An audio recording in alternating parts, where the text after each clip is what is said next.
sobre la Carta Democrática Interamericana. Hablaba del canciller Landa. Pregunto en voz alta si ya está en Lima, porque en verdad la carta que se ha presentado es una muy mala carta, muy mal planteada, pero qué bárbaro. Lo hemos dicho siempre. La Carta Democrática Interamericana es un instrumento efectivamente que existe con su naturaleza de declaración política del 11 de septiembre de 2001, Fernando, justamente para empoderar el sentido de la vigencia democrática en los países de la región. Y los artículos 17 y 18 están referidos efectivamente cuando existen elementos de juicio reales y concretos de que hay un riesgo, por favor, la palabra riesgo, del proceso político institucional democrático. O sea, lo que es el legítimo ejercicio del poder, pues. Bueno, ¿por qué digo que está muy mal? Porque el artículo 17 es una prerrogativa del Estado. Y si es una prerrogativa del Estado, efectivamente, si el gobierno del Perú lo cree y lo considera, pues activa el artículo 17. Lo dijimos también cuando era canciller, ¿cómo no? Pero el artículo 18 no puede ser invocado por el Estado como dice la Carta. El artículo 18 en realidad se refiere a una prerrogativa que puede surgir de cualquier elemento exógeno en el marco de la OEA, el secretario general de la OEA o cualquier otro estado de la OEA, no el estado concernido. Entonces, el enfoque de la Carta está muy mal planteado. El Perú no puede invocar el artículo 18. Esa sola presentación es un menoscabo del enfoque, porque entonces no se ha tomado una decisión en el ámbito del derecho internacional americano que corresponda puntualmente al tema de la Carta Democrática Interamericana. Y ahí hay un problema, porque el enfoque tiene un punto de partida en verdad viciado. Entonces ahora has visto tú cómo el secretario general de la OEA le manda una comunicación al presidente del Consejo Permanente de la OEA para la reunión de más tarde. La pregunta ¿es una carta que la dirige por el artículo 18 o por el artículo 17 de la Carta? Este error evidentemente, a mi juicio, debilita la estrategia que pudiera tener el gobierno del Perú, que es una prerrogativa, a mi juicio, lo digo como hombre del derecho, legítima.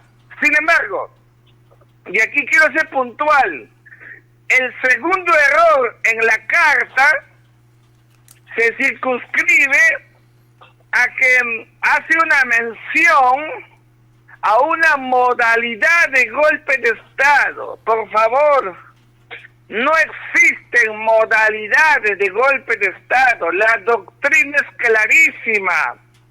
El golpe de Estado está consumado en el derecho comparado, en el derecho constitucional comparado, como aquel acto donde existe el uso de la fuerza. Aquí no hay uso de la fuerza. Aquí hay pugnas internas, que es distinto. Y esta naturaleza de lo que significa la doctrina, el golpe de Estado no puede ser manoseado en una carta, y lo han inducido al presidente de la República al error. Y digo al error porque tratándose de un canciller que dice que conoce derecho constitucional, pues no sabe nada. Y eso realmente desnuda que a veces tenemos estos arquetipos de actores que dicen que saben y no saben nada. Y en tercer lugar, estamos mirando y viendo que lo que dice la carta está involucrando a un actor que es un elemento que forja la judicialidad nacional, como es la Fiscalía de la Nación. La naturaleza de la Fiscalía no es política, es jurídico procedimental.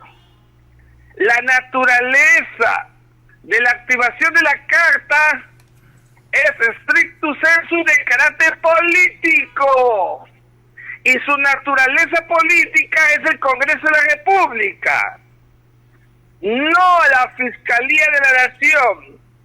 Es verdad, y aquí siempre diciendo con consecuencia eso que les falta, por eso no soy político, pues por eso soy un académico que quiso servir a su patria y lo sirvió por 40 días.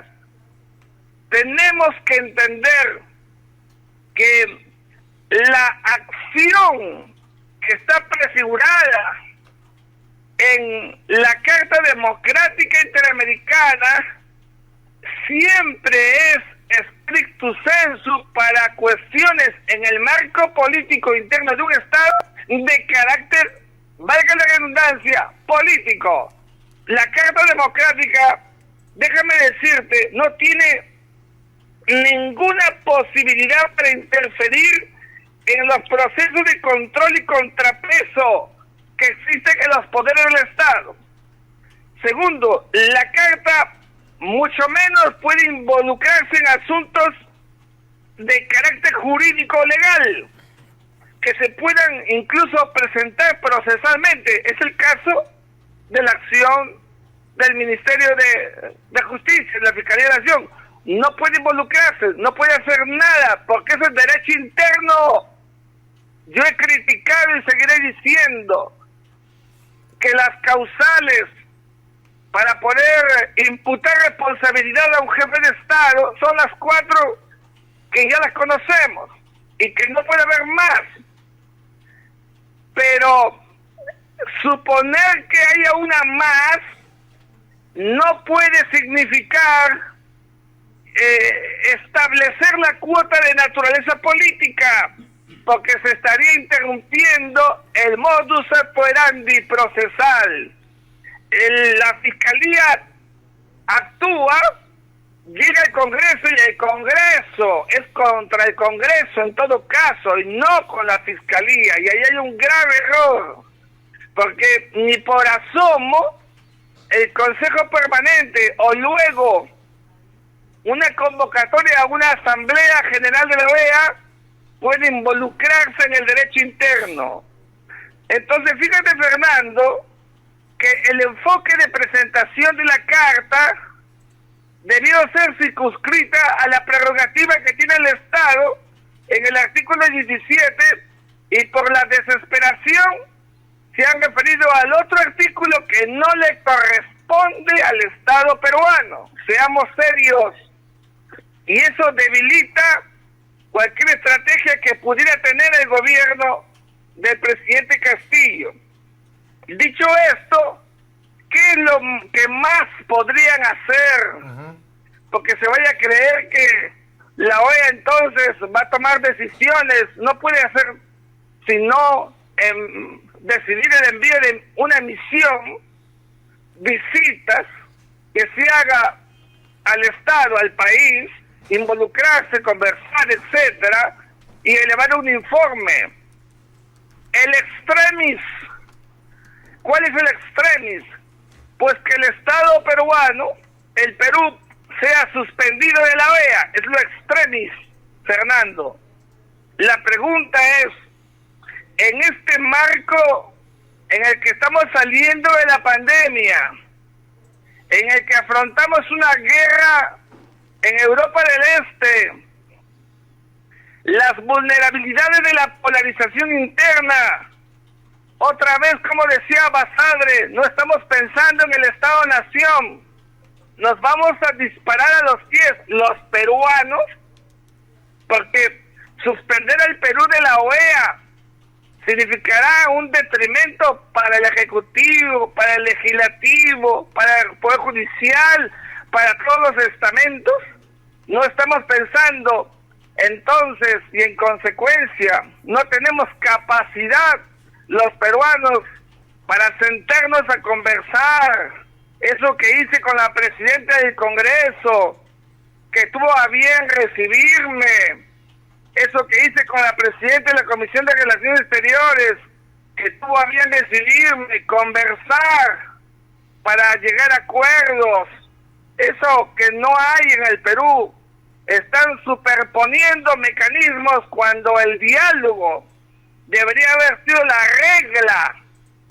Y en tercer lugar, no hay que olvidar que justamente existe ya un pedido formulado para que el Tribunal Constitucional se pronuncie sobre la naturaleza de los alcances jurídicos del artículo 117 de la Constitución Política. ¿Te parece lógico que en un marco de puro derecho nacional, de puro derecho constitucional, entonces se distraiga sin estrategia recurriendo a la OEA? Estamos en verdad mirando, observando que todo se hace en un marco de manotazo de ahogados que a la postre es un detrimento para el Perú. Yo me pongo y pienso en voz alta. ¿Qué pensará la OCDE que acaban de venir al Perú el mes pasado? Que los hemos recibido y que le hemos dicho que el Perú se esfuerza por tener un marco interno, verdad, lo más adecuado para ingresar a la OCDE y podamos aspirar a un proceso mayor y mejor. Mirando el frente interno peruano ahora, con la activación de la Carta, en verdad, nuestra mirada internacional, nuestra política exterior sin rumbo, amén de todo lo que ya sabemos, en verdad está en una fase anarquizante. Y de esto es responsable el canciller de la República, que está desnaturalizando y sobre todo desprestigiando a la vida internacional del Perú. Y en la tarde, ¿qué es lo que puede decidir la OEA? ¿Puede rechazar la activación o de todas maneras va a tomar una decisión? Porque se habla de incluso enviar una misión a nuestro país. Sí, tenemos que ser claros. Lo más probable es que decidan enviar una misión, lo hacen por encargo del secretario general, es verdad, o por el consejo. Tiene que haber el apoyo de 18 votos y van a hacer lo que se denomina en la doctrina una apreciación in loco, de factum, de la situación del país. Por tanto, tampoco garantiza que cuando venga la misión se va a tomar en cuenta lo que diga el Ejecutivo. Es que ese no es el objeto. El Estado, a través del gobierno, tiene esa prerrogativa, y lo enfatizo. Es una prerrogativa legítima y está en el derecho positivo americano, pero eso no garantiza que sea conforme el pedido del gobierno del Perú. En segundo lugar, esa misión debe elevar un informe, y ese informe puede suponer incluso circunstancias objetivas, llamando a la conciliación, llamando a lo que estamos hablando preliminarmente. Por favor, ¿para qué vienen a la OEA? ¿Por qué no conversan entre ustedes? Es lo que nos puede decir la OEA. Y habíamos dicho aquí en tu programa incluso antes de ser canciller, te acordarás la importancia del acuerdo nacional, que hemos dejado de lado. Nos disparamos a los pies, como decía Basadre otra vez, porque no estamos pensando en el país. Y por supuesto, ya puede haber, luego de ello, de este informe, de estas visitas, pues se puede convocar una asamblea general extraordinaria. Ya. Y ahí en esa asamblea, donde van a estar todos los cancilleres, en el Consejo Permanente no son cancilleres, son los representantes permanentes de cada país en Washington, ¿no es cierto? Y tomar la eventual decisión de suspender al país. Para eso se necesitan 24 votos. Suspender al país. Sí, eso es, pero cuidado, no hoy día, esto es Consejo Permanente. Ajá. Luego se puede, a la luz de la visita y de los informes, convocar a una asamblea general extraordinaria, como la que acaba de dar en Lima, que es ordinaria, la 52, pero una extraordinaria de cancilleres, y solo en ese marco, después de la visita, después del informe, pues tomar la decisión de una suspensión del país de la OEA. Más temprano un periodista me preguntaba la expulsión. Por favor, amigos del periodismo que tanto quiero, no hablemos de expulsión, porque la palabra expulsión no existe en la doctrina del derecho americano. Suspensión. Es la suspensión. Ya, suspensión, pero eso no abonaría en contra del propio gobierno, que suspendido no tendría un respaldo internacional. En contra del gobierno, en contra del Congreso, en contra del Poder Judicial, ya, en contra de las instituciones vivas de la patria, en contra de los habitantes de la patria, en contra de las pymes, de las MIPES, en contra de todo, Fernando. Ya, ahora, permíteme un segundo ir para atrás. Llega una misión, se presenta en nuestro país, no viene a conversar con Castillo, viene a conversar con todos. Es correcto. Ya. Ellos vienen, ¿ya? Y hacen una visita en persona, in loco, de campo, pues, y la hacen a los diversos actores que ellos crean convenientes. No es que el gobierno del Perú le va a poner un libreto a quien visita y a quien no. Eso no existe. Ya, pero ahí y viendo el mensaje ayer del presidente de la República, tengo la versión ya del gobierno, que en muchos casos yo le doy la razón.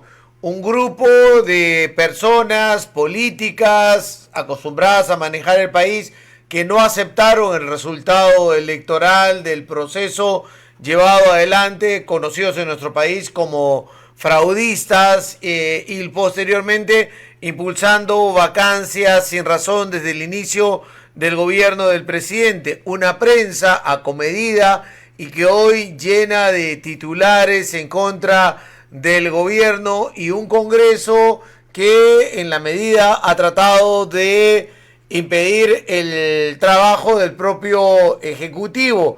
Hasta ahí el gobierno tiene cierta razón y sustento en la tesis que puede esgrimir, pero en los hechos de corrupción que ha cometido el gobierno sabía a lo que se enfrentaba y se metió en hechos de corrupción. Hay por lo menos 8 colaboradores eficaces que siguen declarando y que todos señalan a Palacio de Gobierno. Hay una serie de hechos que se han llevado adelante, que la Fiscalía ha sustentado en un documento y una información, y eso como que equilibra la balanza a que por el otro lado Fiscalía está activando, parece, ¿no?, artículos de la Constitución jalados, estirados para moldarlos a la circunstancia de poder procesar al presidente de la República, pero que el propio gobierno entró en ese trompo, y sería muy poco los que creyeran en la inocencia del propio mandatario.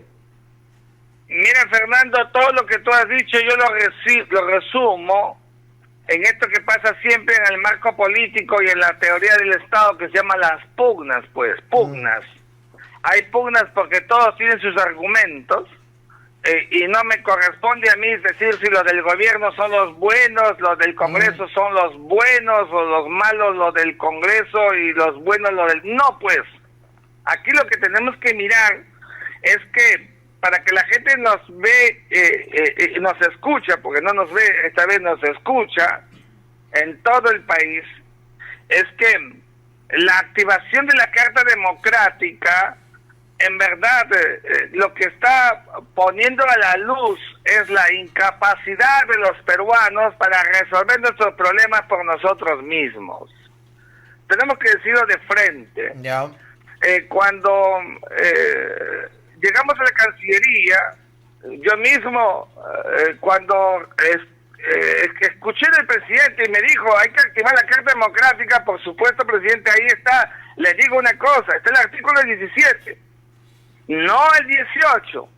Me acuerdo mucho que decían, hay que buscar países. No, el artículo 17 es para el Estado peruano, pero ¿cuáles son las circunstancias? Y ya viste tú que incluso teníamos la reunión de la ONU y luego de la OEA se nos podía caer la OEA, porque la activación de una carta es muy delicado, Fernando. Hay que tener mucho cuidado y hay que mirar los pros y los contras. Y por eso te decía que no solamente eso, sino el enfoque. La carta no te la acepta un alumno del primer año de Derecho Constitucional en ninguna parte. ¿Dónde está el argumento para invocar el artículo 18? Si el artículo 18 no se invoca, por favor, no se invoca, porque no fue redactado para el Estado, sino para la OEA y para los demás estados. ¿Y cómo es posible que hagan una carta con un enfoque distinto? El propio Consejo Permanente debe estar asombrado de mirar una carta de su naturaleza. Y extendiendo este forzamiento del concepto del golpe de Estado. He dicho siempre que no hay golpe de Estado en diversos momentos que hemos tenido en la historia nacional, pero no entendemos, pues, no hubo golpe de Estado cuando Vizcarra cerró el Congreso. No hubo golpe de Estado cuando el señor Merino asumió la presidencia de la República interina en el tiempo que estuvo. Pero no entendemos, y acá tampoco hay, porque tenemos que ser rigurosos y ser consecuentes y coherentes con lo que decimos, y lo seguiré siendo hasta el final de mi vida, porque no nos hipotecamos con nada ni con nadie, sino solamente con nuestros alumnos en las clases, que deben de saber perfectamente que uno es consecuente con lo que piensa y consecuente con lo que dice. Y ustedes han visto que en los 40 días que he sido canciller de la República, he sido absolutamente consecuente con todo lo que yo siempre he profesado. Te tengo que dejar, Fernando. Perfecto. Porque en la próxima oportunidad seguiremos hablando de varios temas de la Cancillería. Muchas gracias, Miguel Ángel. Un abrazo desde la ciudad de Tacna. Muy amables, muy buenos días con todos ustedes. Muy buenos días.